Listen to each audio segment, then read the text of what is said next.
Eder. Mech.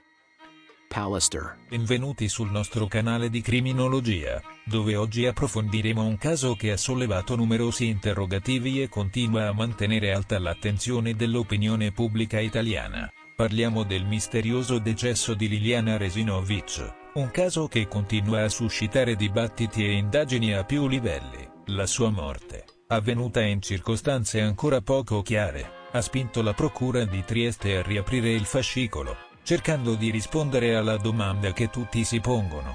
Liliana Resinovic è stata uccisa? Il corpo di Liliana Resinovic è stato scoperto il 5 gennaio 2022 in un parco di Trieste, dopo settimane dalla sua scomparsa avvenuta il 14 dicembre 2021. Il ritrovamento del cadavere ha dato il via a un'indagine intricata, in cui la Procura inizialmente ha proposto l'archiviazione del caso come suicidio. Secondo la loro versione, Liliana si sarebbe tolta la vita soffocandosi con dei sacchetti di plastica, chiusi con un cordino intorno al collo, e nascondendo il suo corpo all'interno di due sacchi neri della spazzatura. Tuttavia, questa ipotesi è stata subito contestata dalla famiglia di Liliana, in particolare dal fratello Sergio Resinovic, che sospetta un omicidio. Le sue accuse si basano su alcuni segni rilevati sul volto della sorella che suggerirebbero una colluttazione. Nicodemo Gentile, l'avvocato che rappresenta Sergio, ha evidenziato queste incongruenze.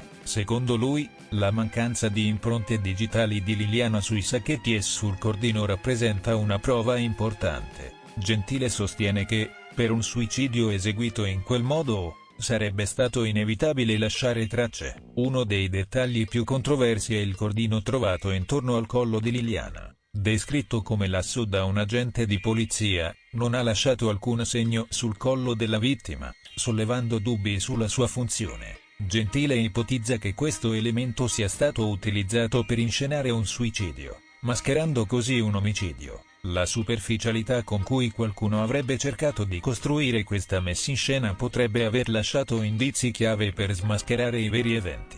Un altro aspetto fondamentale dell'indagine riguarda la data del decesso. Secondo la Procura, la morte di Liliana sarebbe avvenuta tra le 48 e le 60 ore prima del ritrovamento del corpo. Tuttavia, la famiglia e l'avvocato Gentile contestano questa conclusione, sostenendo che il corpo potrebbe essere rimasto nel parco per settimane. Recenti accertamenti sul microclima del luogo del ritrovamento suggeriscono che il processo di decomposizione del corpo potrebbe essere stato rallentato, consentendo al cadavere di mantenersi in uno stato relativamente conservato per un periodo più lungo. Con l'emergere di questi nuovi elementi, la Procura ha deciso di riaprire il caso per esaminare le nuove prove e valutare se l'ipotesi di omicidio possa essere fondata. La data della morte è ora centrale nell'indagine, poiché potrebbe supportare l'ipotesi di un eventuale sequestro di persona. Gentile insiste sul fatto che stabilire con precisione quando Liliana è morta potrebbe rivelarsi cruciale per comprendere appieno la dinamica dei fatti.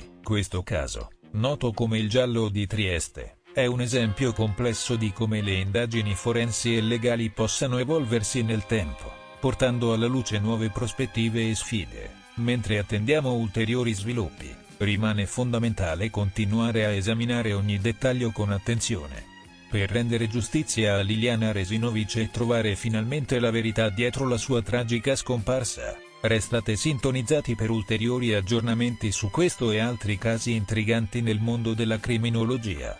Ehi, non dimenticare di iscriverti a questo canale.